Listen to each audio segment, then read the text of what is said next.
할렐루야. 반갑습니다. 성도 여러분. 오늘부터 우리는 요한계시록을 묵상합니다. 요한계시록 하면 어렵게만 느껴지기 쉬운데 어렵게만 생각하지 마시고 차근차근 묵상하시면서 하나님의 말씀을 깊이 있게 깨달아 아는 복된 시간 될 수 있기를 주님의 이름으로 축복합니다. 성경의 첫 책인 창세기가 모든 일의 시작에 관한 책이라면 요한계시록은 성경의 맨 마지막에 위치하여 모든 일의 마지막에 관해 말합니다.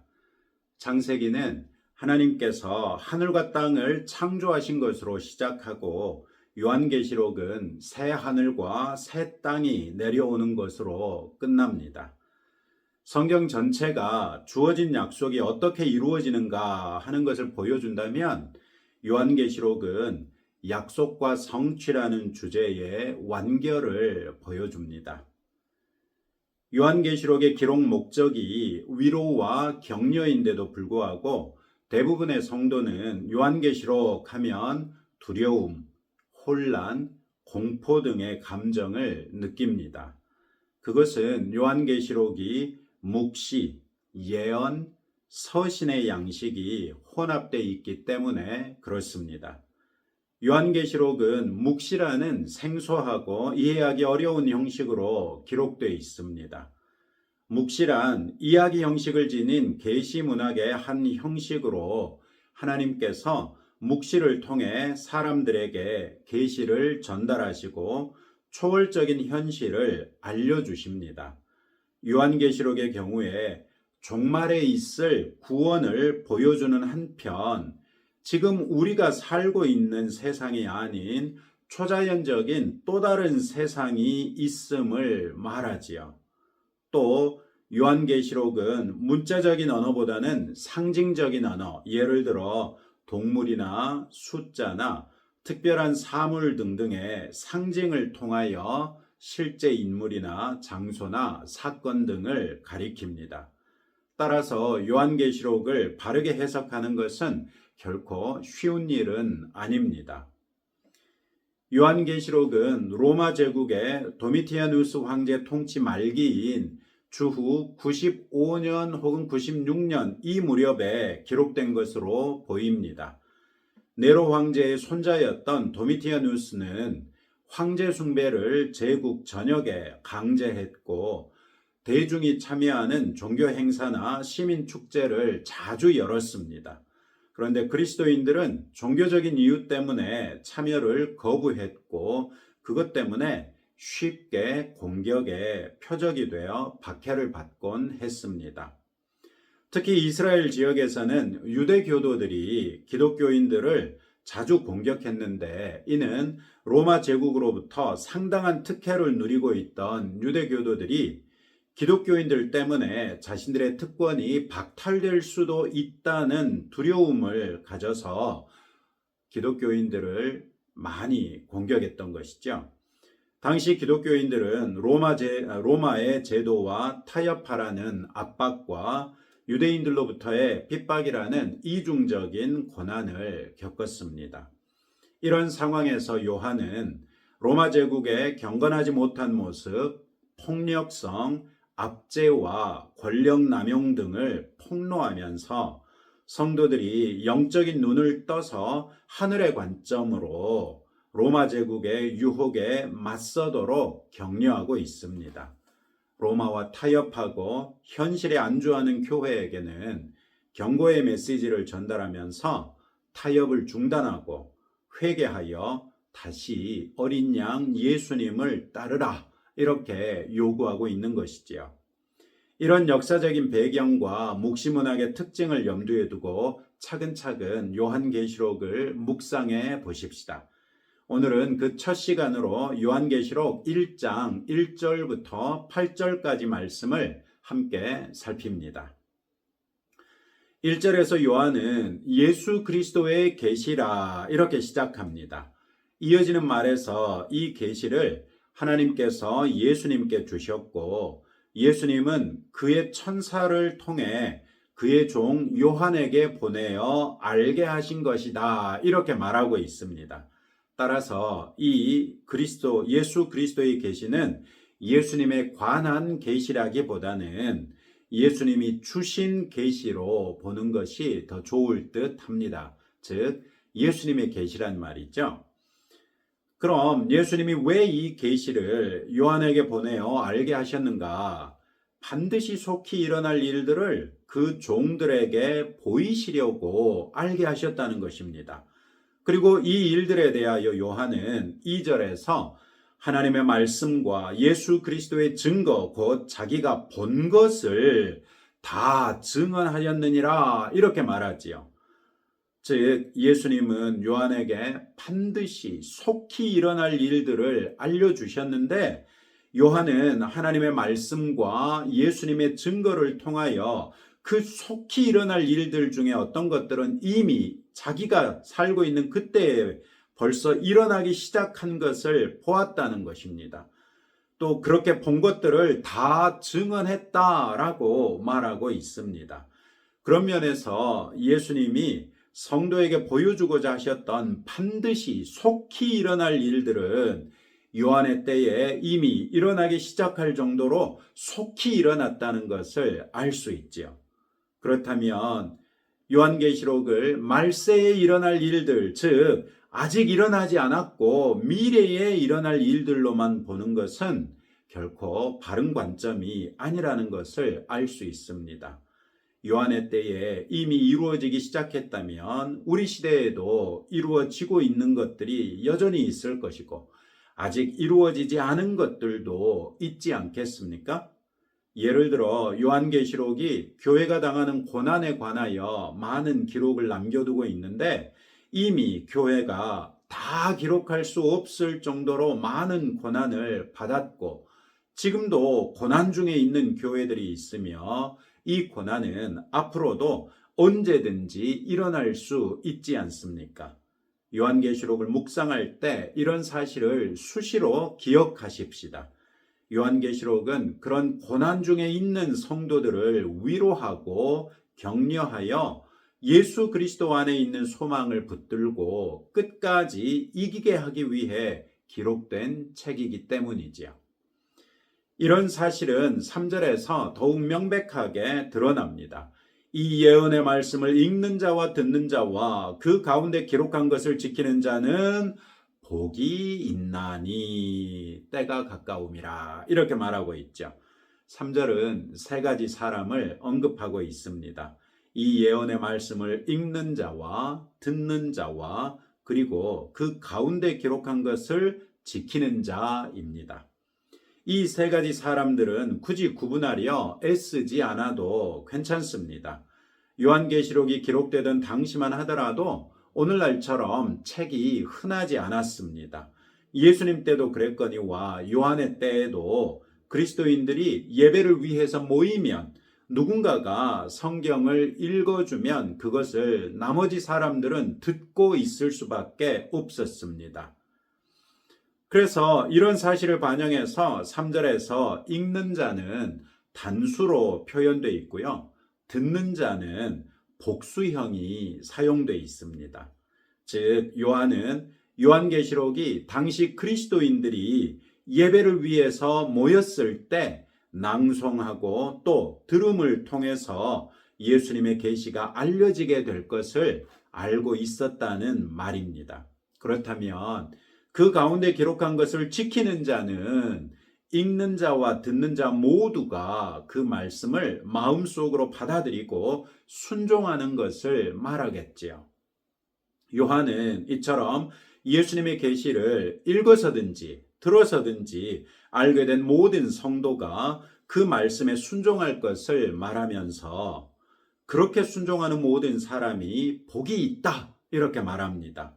그리고 그들이 복이 있는 이유는 때가 가깝기 때문이라고 말합니다. 즉 예수님이 자신에게 알려주신 속히 일어날 일들 중에는 벌써 일어난 것들도 있을 정도로 예수님이 말씀하신 일들이 이루어질 때가 가까웠다는 것입니다. 그러니 예수님의 계시의 말씀을 지키는 사람들이 복되다고 말하는 것입니다. 우리는 성경 말씀을 직접 읽기도 하고 여러 설교가들을 통해 듣기도 하지요. 뿐만 아니라 그렇게 알게 된 말씀에 순종하며 살기 위해 노력하고 있습니다.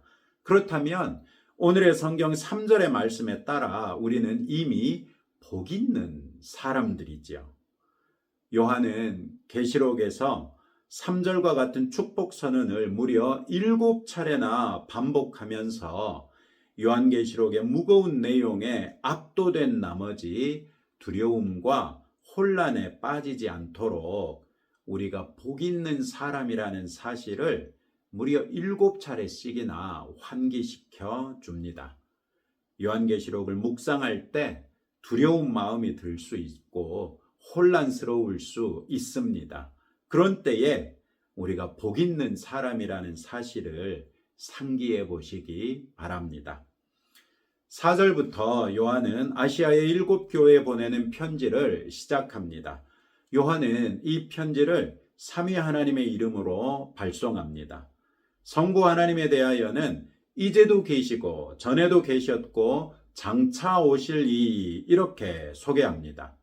이때 요한은 우리에게 익숙한 과거, 현재, 미래의 자연스러운 시간의 흐름에 따라 하나님을 소개하는 것이 아니라 현재를 먼저 말하고 과거, 미래로 하나님의 존재를 언급합니다. 이제도 계시고 현재지요. 전에도 계셨고 과거이죠. 장차 오실 이 미래지요.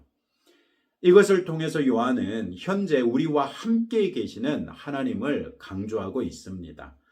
하나님은 영원하셔서 과거에도 현재에도 미래에도 계시지만 요한은 현재 우리의 시점을 강조하여 하나님께서 현재 지금 우리와 함께 계신다는 것을 상기하고 있는 것입니다. 앞으로 펼쳐질 요한계시록의 내용이 아무리 두렵고 무서울지라도 우리에게는 그것이 전혀 두렵거나 무서운 일이 아닌데 바로 하나님께서 지금 우리와 함께 계시기 때문이죠. 성령 하나님에 대하여는 그의 보좌 앞에 있는 7 영 이렇게 소개합니다. 7 영 이렇게 말하면 자칫 성령님을 7개의 영으로 나눌 수 있나? 이렇게 생각할 수 있습니다. 그런데 이사야서 11장 2절 말씀에 보시면 성령님에 대하여 여호와의 영 곧 지혜와 총명의 영이요 모략과 재능의 영이요 지식과 여호와를 경외하는 영이 강림하시리니 이렇게 말하고 있습니다. 또 스가랴서 4장 2절로 7절에서는 성령님을 7가지를 가진 금촛대로 소개하고 있습니다. 그런 면에서 볼 때 오늘의 성경에서 7 영은 7개로 나뉠 수 있는 영이 아니라 한 성령님이 하나님의 능력과 지혜의 영으로서 세상에 임하실 때는 다양한 영적인 모습으로 임하신다는 것을 가리키는 것으로 보는 것이 좋겠습니다. 당연하게도 7 영이라고 한 것은 완전수 7을 언급함으로써 성령 하나님의 온전하심을 상징한 것으로 볼 수 있겠죠. 그런 성령 하나님이 우리 안에 들어오셔서 영원히 우리와 함께 계시지 않습니까? 성령님은 우리가 지혜가 필요할 때는 지혜의 영으로, 능력이 필요할 때는 능력의 영으로, 치밀한 계획이 필요한 때는 모략의 영으로, 재능이 필요할 때는 재능의 영으로, 지식이 필요할 때는 지식의 영으로, 또 하나님을 경외하는 예배의 자리에 있을 때에는 여호와를 경외하는 영으로 우리와 함께 하시고 도우신다는 것입니다. 성부 하나님만 우리와 함께 계시는 것이 아니라 성령 하나님 역시 우리에게 가장 도움이 되고 절실한 모습 그대로 우리와 함께 계시며 도우신다는 것입니다. 성자 하나님에 대하여는 3가지 표현으로 소개하고 있습니다. 충성된 증인, 죽은 자들 가운데 먼저 나신 분, 땅의 임금들의 머리가 되신 예수 그리스도 이렇게 3가지입니다. 요한복음 14장 9절에서 예수님은 하나님을 보여달라고 했던 빌립에게 나를 본 자는 아버지를 보았거늘 어찌하여 아버지를 보이라 하느냐 이렇게 말씀하셨습니다. 또 요한복음 5장 19절에서도 아들이 아버지께서 하시는 일을 보지 않고는 아무것도 스스로 할 수 없나니 아버지께서 행하시는 그것을 아들도 그와 같이 행하느니라 이렇게 말씀하셨죠. 이런 말씀들은 예수님이 곧 하나님의 온전한 증인이시라는 것을 보여주지요. 뿐만 아니라 예수님은 부활의 첫 열매 되셔서 죽은 자들 가운데 먼저 나셨지요. 그리고 빌립보서 2장 5절부터 11절에 보면 예수님은 십자가에 죽기까지 하나님 아버지께 복종하셨고 하나님께서는 그런 예수님을 지극히 높여 모든 이름 위에 뛰어난 이름을 주사 하늘에 있는 자들과 땅에 있는 자들과 땅 아래에 있는 자들로 모든 무릎을 예수의 이름에 꿇게 하시고 모든 입으로 예수 그리스도를 주라 시인하여 하나님 아버지께 영광을 돌리게 하셨으니 과연 예수님은 모든 임금들의 머리이시지요. 요한이 아시아의 7 교회에 편지를 쓰면서 삼위 하나님을 위와 같이 소개하고 있는 이유가 있겠지요. 아시아의 7 교회는 로마 제국의 영토 안에 있는 교회들이었습니다. 위에서 요한계시록이 주후 95, 6년 이때쯤 황제 숭배를 강제했던 도미티아누스 때에 기록됐다고 말씀드렸습니다.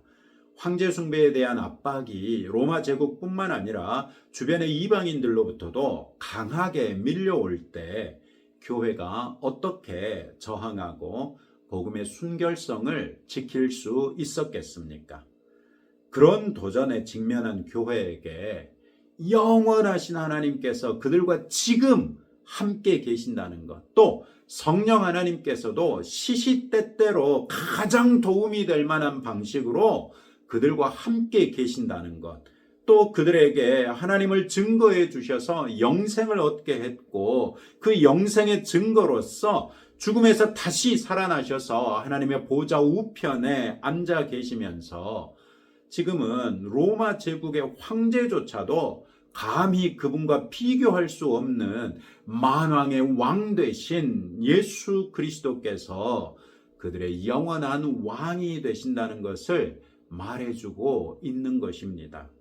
그런 삼위 하나님께서 7 교회에게 말씀하고 계신다고 할 때 7 교회가 요한이 의도하는 것을 바르게 깨달아 알았다면 어떤 생각이 들겠습니까? 그래, 삼위 하나님이 지금 우리와 함께 계시는데 우리가 이길 수 없을소냐? 능히 이길 수 있다 하고 다시 믿음으로 심기일전하여 믿음을 붙들고 승리해 나갈 수 있지 않겠습니까? 그런 삼위 하나님의 은혜와 평강이 교회 위에 늘 함께 있을 것입니다. 7 교회를 꼭 그 7 교회만을 가리킨다기보다는 모든 교회를 대표하는 것으로 보는 것도 좋겠죠. 따라서 요한이 말한 삼위 하나님께서 지금 우리 모든 교회와 함께 하심을 믿고 의심하지 맙시다. 교회는 예수님의 피로써 죄에서 해방되었고 하나님 나라와 제사장이 되었습니다. 그런 교회가 삼위 하나님에 대한 흔들림 없는 믿음을 견지하고 말씀에 순종할 때 삼위 하나님의 영광과 능력이 교회 위에도 반사되어서 교회와 성도가 세상을 이길 수 있게 될 것입니다. 7절에서 요한은 예수님이 구름을 타고 오실 것을 말합니다. 이는 다니엘서 7장 13, 14절 말씀에 내가 또 밤 환상 중에 보니 인자 같은 이가 하늘 구름을 타고 와서 옛적부터 항상 계신 이에게 나아가 그 앞으로 인도되매 그에게 권세와 영광과 나라를 주고 모든 백성과 나라들과 다른 언어를 말하는 모든 자들이 그를 섬기게 하였으니 그의 권세는 소멸되지 아니하는 영원한 권세요 그의 나라는 멸망하지 아니할 것이니라 이렇게 말하고 있습니다. 구약 성경에 수많은 예언의 약속들이 이루어진 것들을 증거하고 있습니다. 다니엘을 통해 예언하신 것도 반드시 이루어진다는 것을 요한은 확신했던 것이지요. 더욱이 예수님이 이것을 그에게 알게 해 주셨으니 요한은 얼마나 더 큰 확신으로 이것을 믿음으로 붙들 수 있었지 않았겠습니까? 예수님이 이처럼 구름을 타고 오실 때 모든 사람들이 볼 수 있을 것입니다. 성경에 보면 그를 찌른 자들, 즉 유대의 종교 지도자들과 로마 제국으로 대변되는 예수님의 복음을 반대하고 박해하는 사람들도 볼 수 있을 것입니다. 그때야 그들은 그들의 불신으로 인하여 종말의 심판을 피할 수 없게 된 것을 알고 땅에 있는 모든 족속이 그로 말미암아 애곡할 것입니다. 바깥 어두운 데 쫓겨나 슬피 울며 이를 갈미 있으리라 하셨죠. 그러나 그들의 애곡은 우리와는 아무런 상관도 없습니다. 우리는 구름 타고 오시는 예수님을 공중에서 영접하며 영원한 기쁨 가운데 오시는 우리의 주님께 찬양을 높여 부르며 기뻐할 것이기 때문입니다. 할렐루야. 8절에서 요한은 다시 한번 하나님의 거룩하신 이름을 하나님의 입술을 통해 선포합니다. 주 하나님이 이르시되 나는 알파와 오메가라. 이제도 있고 전에도 있었고 장차 올 자요 전능한 자라 하시더라. 아멘. 하나님은 시작과 끝이시며 영원한 하나님으로서 창세기에서 시작하신 모든 창조의 역사를 요한계시록에서 마침내 완결짓고 새 하늘과 새 땅으로 우리를 들이시며 이전 것은 지나가 사라지게 하실 것입니다. 하나님께서는 그런 일을 능히 이루실 수 있는 전능한 분이시지요. 할렐루야. 오늘도 이런 말씀을 붙들고 다음과 같이 함께 기도하겠습니다. 요한계시록을 묵상할 때 두려움과 혼란이 아니라 위로와 격려를 받아 말씀을 바르게 깨달아 알 수 있게 해달라고 기도합시다.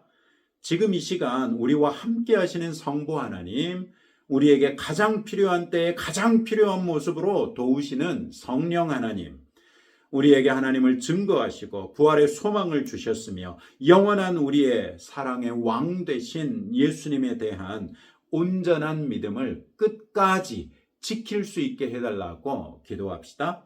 그리고 우리 나라를 위해서 함께 기도하겠습니다. 하나님 아버지, 오늘부터 우리가 요한계시록을 묵상합니다. 요한계시록에 대한 우리의 편견이 있습니다. 그 편견을 깨뜨리고 이 요한계시록을 우리에게 알려주신 목적이 우리를 위로하고 격려하게 위함인 줄로 알게 하셨은즉 우리가 이 말씀을 묵상할 때마다 우리가 늘 복 있는 자라는 걸 알게 하시고 하나님께서 우리를 위로해 주시고 격려하신다는 것을 알게 하셔서 또 그 하나님이 우리와 함께 계시다는 걸 늘 묵상하게 하심으로 요한계시록을 끝까지 잘 묵상해 나가고 이전에 알지 못했던 것들을 새롭게 깨달아 알므로 우리의 믿음이 더욱 온전한 믿음이 되게 하옵소서.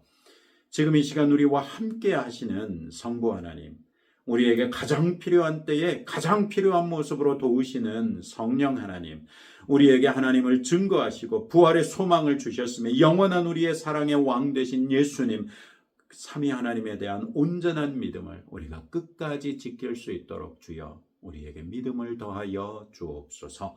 주님, 우리가 우리나라를 위하여 늘 기도할 때에도 삼위 하나님이 우리와 함께 계시오매 삼위 하나님께서 우리나라를 향하여 가지고 계신 뜻이 무엇인지 여쭈며 하나님의 뜻에 합한 것들로서 간구하게 하사 하나님의 뜻이 우리 대한민국에 온전히 이루어지게 하옵소서. 예수님 이름으로 기도합니다. 아멘. 오늘도 이제 여러분들의 기도 제목 가지고 하나님 앞에 나가실 때 하나님께서 여러분들의 기도를 들으시고 응답해 주실 것입니다.